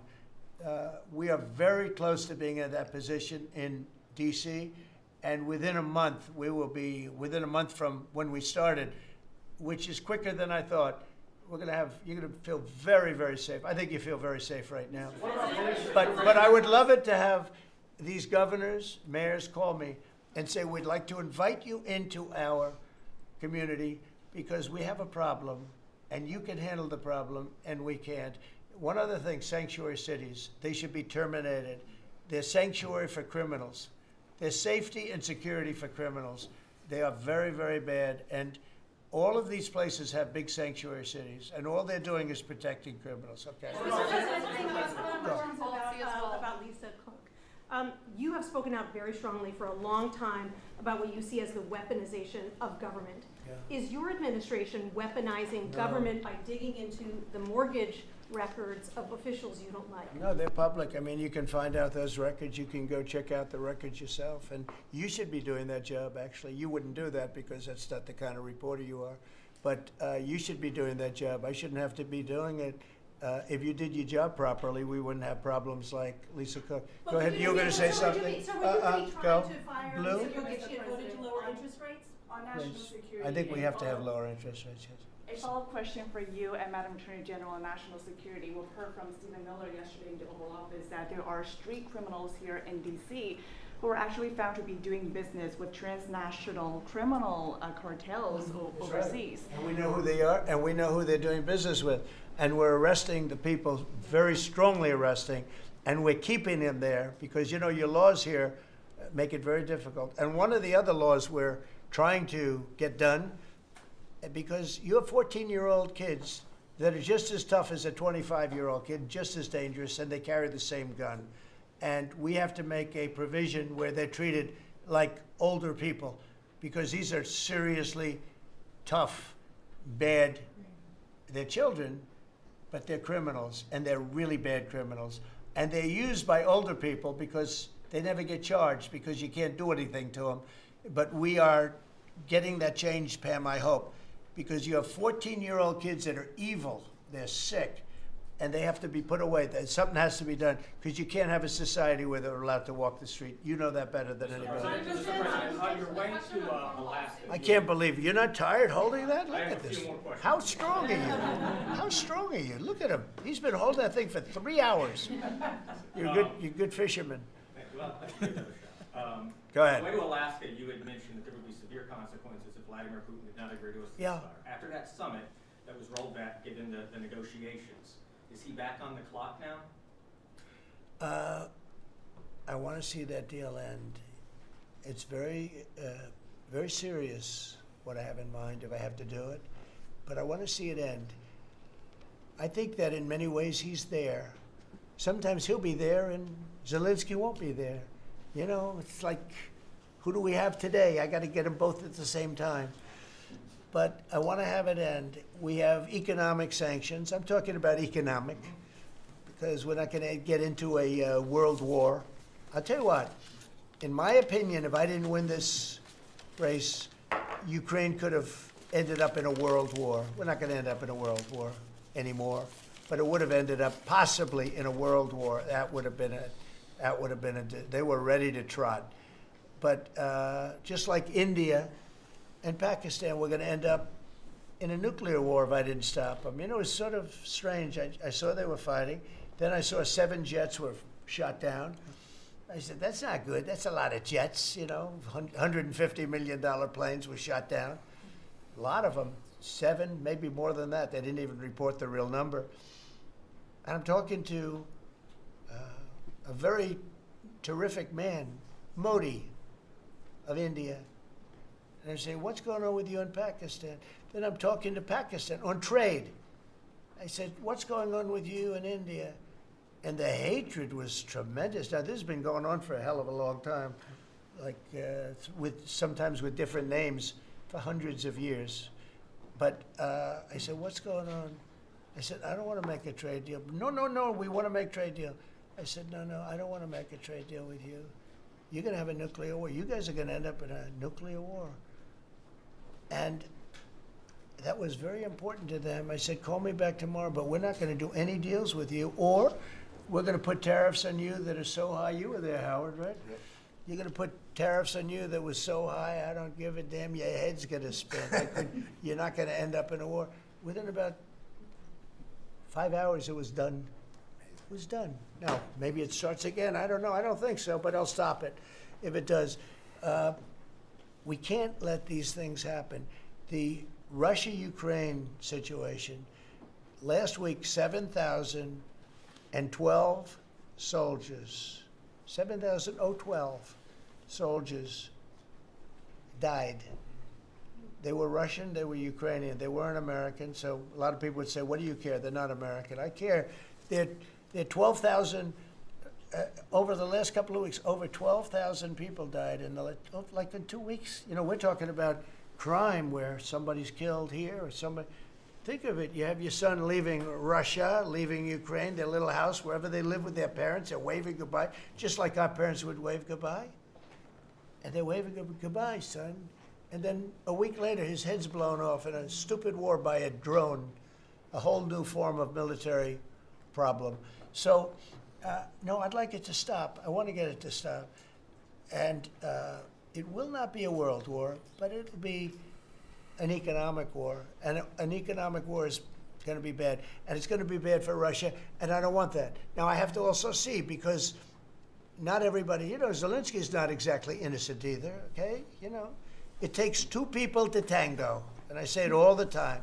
You got to get them together. I get along with Zelensky now, but we have a much different relationship because now we're not paying any money to Ukraine. You know, stop that. We're paying money to ourselves. What's happening is NATO is buying all of the equipment and paying in full.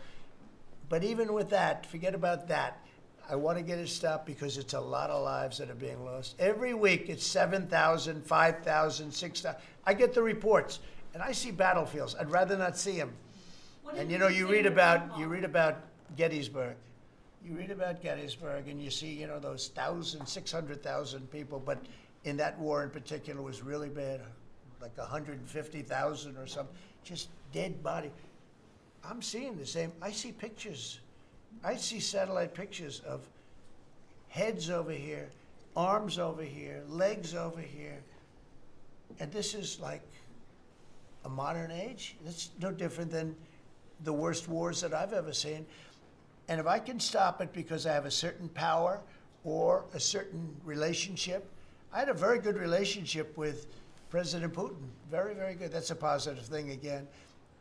And I think I'm probably the only, Steve Witkoff would tell you I'm the only one that can solve it. I don't know, you've told me that a few times, unless he was saying that just to build up my ego, but it's not really. I have no ego when it comes to this stuff. I just want to see it stop. Thousands of young people, mostly young people, are dying every single week. If I can save that by doing sanctions or by just being me, or by using a very strong tariff system, that's very costly to Russia or Ukraine or whoever we have, you know. But I stopped 7 wars, and 3 of those wars were going on for more than 30 years. You know, if you look at Congo, if you look at, just look at any of them, almost all of them were going on for an extended period of time. Now, interestingly, one had just started. It was 2 days old, and you know that one. And we did that one when we were in Scotland negotiating. It was 2 days, but there were 2,000 dead bodies laying on the border, and I got that one stopped too. And I'm very honored by that, but I still, the one that I thought would be the easiest is turning out to be the hardest. That's President Putin and President Zelensky, but I think I'll get it done. Why do you think that? Why is it harder than you thought it would be? You never know. It's war. Can you stop the family? With war, you never know, right? War's very tricky, very horrible. But with war, you never know. Things change. People go into war, think they're going to win the war, and then they get their asses kicked. And they lose their country, and they lose millions of lives. Nobody goes into a war thinking they're going to lose. They go in. I'm sure that Ukraine thought they were going to win. It's going to be, you know, we're going to win. You're going to beat somebody that's 15 times your size. Biden shouldn't have let that happen. Biden shouldn't have. I mean, the man was grossly incompetent. He should have never been there. That would have never happened. But you don't go into a war that's 15 times your size. Do you think Say it. The Fed just put out a statement saying that Lisa Cook has indicated through a personal attorney that she'll promptly challenge this action in court, seek a judicial decision that would confirm her ability to continue. That's all right, whatever it is. The Fed will abide by any court decision. Thank you very much for reading abide it. by a court decision. I abide by the court, yeah. I abide by the court. Yes, please. That's enough. That's enough. Mr. Go ahead. Vanity Fair, what other companies are you thinking about taking a stake in? Well, you know, we didn't take a stake in the sense that it was reported. Everyone said, I bought a stake in Intel. No, I got it for free. I said I was with is that correct statement? Howard was there. Absolutely correct. Scott knew all about it. They came in, a man was charged with something by a very good person, Senator Cotton, made some statements about the gentleman that was running Intel. When he came in, and I said some rough things about him, I said, I'm not happy with it, and they called, and he was very devastated at what I said. I said he should immediately resign. And he came to see me, and I was very impressed by him, actually. And he made a mistake, or factors happened where something like this could have taken place. And in the meantime, his board was staying by him. And I said to him, and it took about, I would say, less than 45 seconds. I said, you know what you should do if you're smart? Give the United States of America 10% of your company. And he looked at me and he said, I'll do that. I said, I just made $11 billion for the United States. And we made the deal. I didn't pay, we didn't write a check. Now, I guess Biden, with his stupid CHIPS Act, handed money to all these people that didn't need any money. It didn't do anything. You know, they're giving billions of dollars to everybody. They all have so much money, and they have more money. But there's no commitment that you had to build. They just took all this money. I don't know, it's the stupidest thing I've ever seen. See, with tariffs, they have to come in, because if they don't come in, they can't sell into our country. So it's power, and you don't have to give up any money. But I said to him very simply, I mean, I'm glad we're straightening this out, because everyone thinks I bought in. No. I said, it would be great, we'd be a great partner for you, and I want to see Intel do well. You know, Intel was a great company, and it can be a great company again. But I said, I think it would be good if we own 10% of your company. He said, I'll make that deal. And it happens to be worth $11 billion. So we made $11 billion for the country, and then I was criticized by some of the fake news media. That's not the American way. Actually, it is the American way. Now, if I can help other countries or do those deals with others, I would do that. I think it's great. It's good. Builds up our balance sheet. Let me tell you, our country is becoming very rich again. You don't see it. When the CBO came out on Friday and said, we just found $4 trillion, and that goes to reduce our deficit, $4 trillion, and it was from the tariffs. Our country is becoming very, very rich again. I hope you get used to it. You know, you're going to have to get used to it. Congress reducing the deficit. Any update on your previous talking about potentially giving Americans a tariff rebate check? Any Well, update on that? we have a lot of money coming in, rebate check for the Americans, and it's coming in at tremendous numbers. Don't forget, I would say, Scott, we probably are talking about right now 50%, maybe even less than that. With all the money you're hearing is coming in, you're talking about, you know, a lot of it hasn't kicked in yet. And when it really kicks in is in 2 years when these plants are built and opened and the money starts pouring in, right? But, I mean, there's a concept of making you could call it a dividend, as we would say, making a dividend to the people in this country who have had to suffer through stupid leadership. And they paid a lot of taxes and they got nothing for it. Or they got attacked like you were, okay, for it. No, there's a possibility. Primarily, we want to pay down debt, but there's a possibility that we take a piece of it and make a dividend to the people. Mr. President, and I have a question for Steve Witkoff, if I may. Yeah. This past weekend, Sergei Lavrov was saying that Putin will not sign a peace deal with Zelensky because Russia views him as illegitimate. I'm just wondering if the Russians had been relaying this to your team, if they view Zelensky, you know, as a leader worth signing a peace deal with, if they will go to the table. Doesn't matter what they say. Steve can answer, but I can answer it too. Doesn't matter what they say. Everybody's posturing. It's all bullshit, okay? Everybody's posturing. Steve, do you have a different answer? I agree with you, sir. In this city, there are 500 people short on the police department, Metropolitan Police. In New York City, it's 3,000. In Chicago, it's 1,300. Would they have had to bring in troops from the National Guard if the police departments in this country were fully staffed? Defund the police. How bad did that turn out for America? It's an interesting question. I was surprised when I heard how many police were here. It's not a really big area. And I think they said they're down to 3,200 police or something like that. I said, that's a lot of police.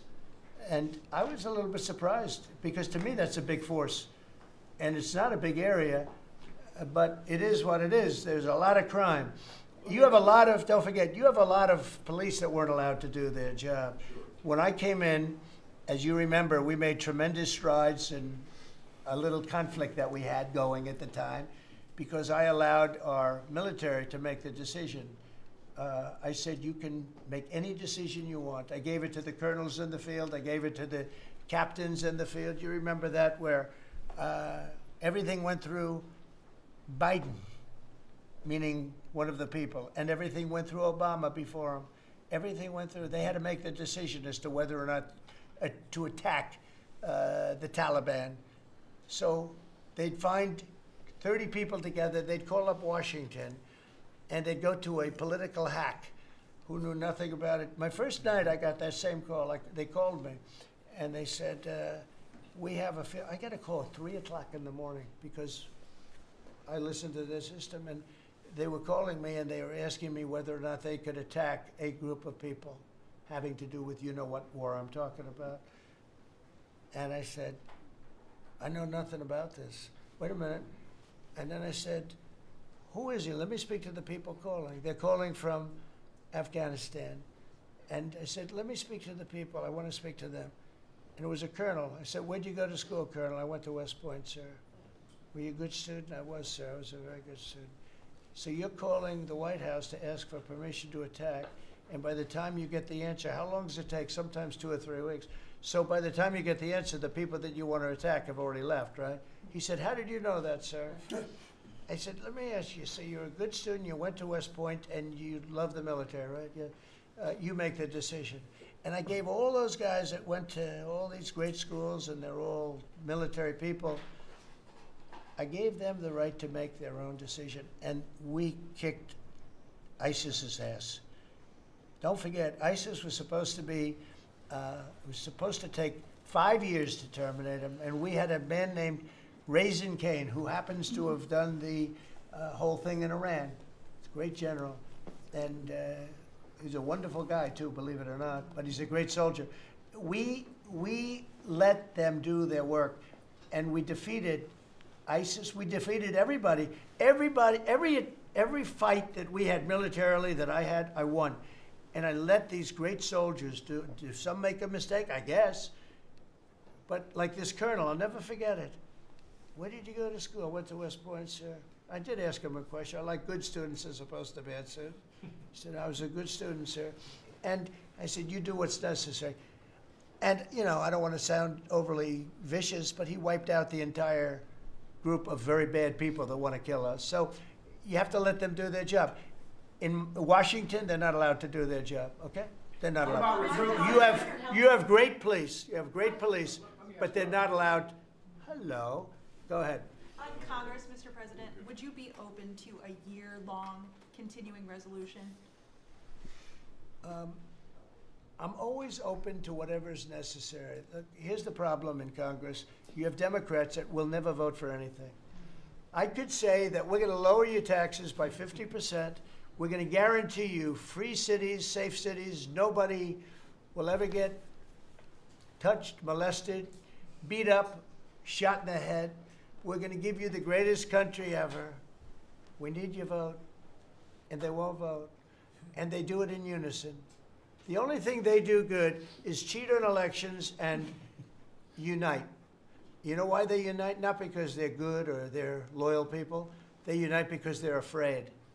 They're afraid of the radical left. And you can't get their vote. So we have a vote coming up at the end of September. And I think we're going to pass it because we have the majority. And I think almost every Republican will vote for an extension. Because no matter what deal you make with these people, look at Schumer. He made a deal a year and a half ago, and after making the deal, he's been almost run out of the party. He's not the same man. He's not the same man. He's finished. He aged 20 years. He's become a Palestinian, by the way. We call him our great Palestinian senator. But Chuck Schumer, and I wrote him a letter. I said, Chuck, that was really great. Thank you very much. And somebody gave the letter to the press, not me. And he was destroyed because they thought I was being sarcastic, and I wasn't. He made a great decision. It kept our country open. That was a positive. But you can count on almost no vote. I mean, I see things. I'll give you an example: crime. So we're going to pass a bill to stop crime. We may not get one Democrat vote. Okay, we may not get one. So when you say continuing resolution, I guess so, and it's going to be passed exclusively by Republicans. Mr. President, why do you use You mentioned Palestinian in Iowa that you visas, wanted to see sir? some changes to the H-2A visa Yeah. program for farm workers. Right. You mentioned in Iowa that you want to see changes. Do you want to see that before the fall harvest? Well, I love both groups, and we take care of our farmers, and we also take care of the people that want bad people out of our country. And we're working on something that's going to work really well. We take care of our farmers, but we also have to take care of those people that voted for me because they don't want criminals in our country. And we're working on something where we can take care of both. Mr. President, you were talking about the CBO report that two of your cabinet members were talking about. I remember back on Liberation Day, many of us reporters covered your detractors, people saying that it was going to explode the deficit and therefore explode the debt. Who all has called you to say I was wrong? That's very good. You know the answer to that. Okay, yeah, please go ahead. Governor Pritzker said yesterday that he, at a press conference, that he would encourage nonviolent resistance to the National Guard if they were sent to Chicago. What's your response to that? He said what?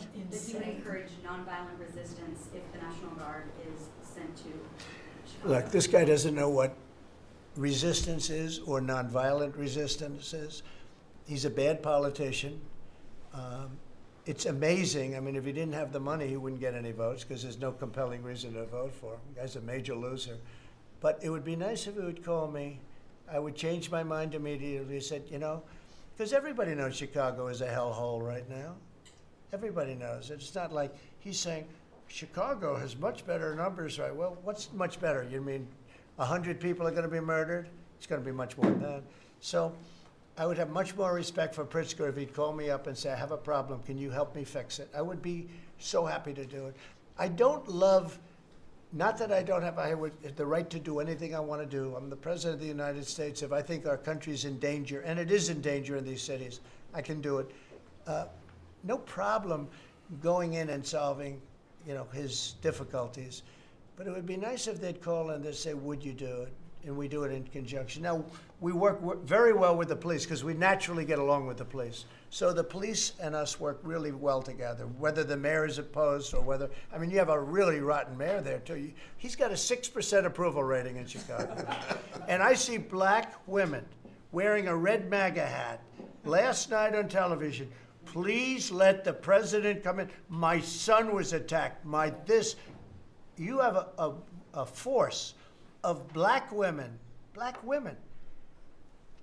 They're like only Trump. They want Trump to come in. And you see them, they're all over the place in Chicago because they're afraid to go out and they don't want their son or their daughter killed, just like your parents didn't want you killed. And we have a tremendous, look, it's not about winning elections because we want to have nice, fair elections. It's not politics. We want to see a safe country. You have people that want to see a safe country, and they're great people. You have great people in Chicago. The mayor is at 6% approval. He's an incompetent man. He should have never been put in a position like that. He can't handle it. You have an incompetent governor there. You have an incompetent governor in California, Gavin. I know him very well. He's incompetent. He's a nice guy, looks good. Hi, everybody. How you doing? He's got some strange hand action going. I don't know what the hell his problem is. It's a little weird, to be honest. There's a little something shaky going on there. But, you know, all he has to do is call me and say, we have the Olympics coming up. We want to make it really good and safe. And I'll put some really good, great American patriots in there, and you won't have any problems. Don't forget, it's loaded up with some stone-cold killers, some really bad people, some people that were just born to be bad. They're criminals, bad criminals, dangerous. And we can solve the problem for them very quickly. Very quickly. Okay, you know what I think? I think this. You have not had this happen for 4 years. You sat and you'd ask one question to Biden, and it was always the ice cream question, right? What flavor ice cream do you like best? I like vanilla. And that was the end of the conference. I think now we've done enough. These people are very busy. I want to just thank, this is the greatest, this has never been done before. First of all, a cabinet meeting was sacred. You'd never let the fake news media in. But the fake news media isn't all fake. It's, a lot of it is, but it's not all. I think it's a great thing. I think maybe it's going to be done in the future. I hope it's going to be done. But you really get the word out. I mean, we had, each one of these people spoke. I think each one, if I thought one of them did badly, I would call that person out. I would say, Christy, what the heck are you doing? No, but no, seriously, you have a very talented group of people. They get along, they work along together. And there's something really nice about just, you know, the openness of what we're doing. It's government. It's an open government. That's what we are. And we haven't made too many mistakes. We maybe will, but we haven't made too many mistakes. We've called it right.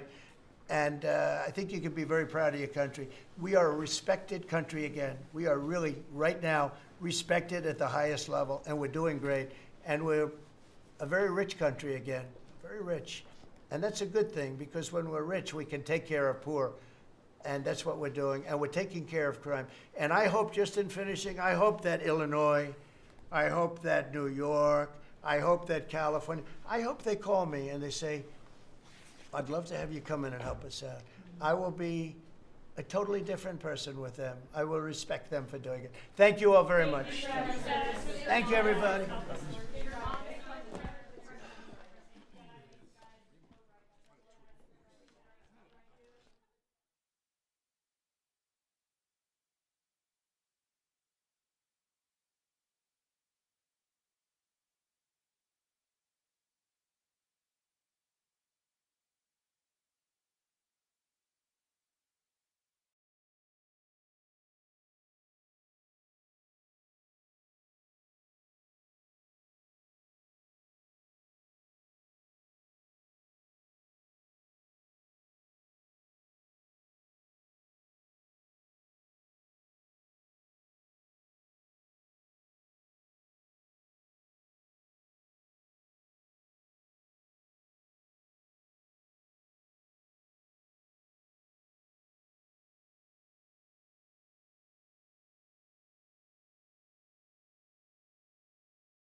Thank you.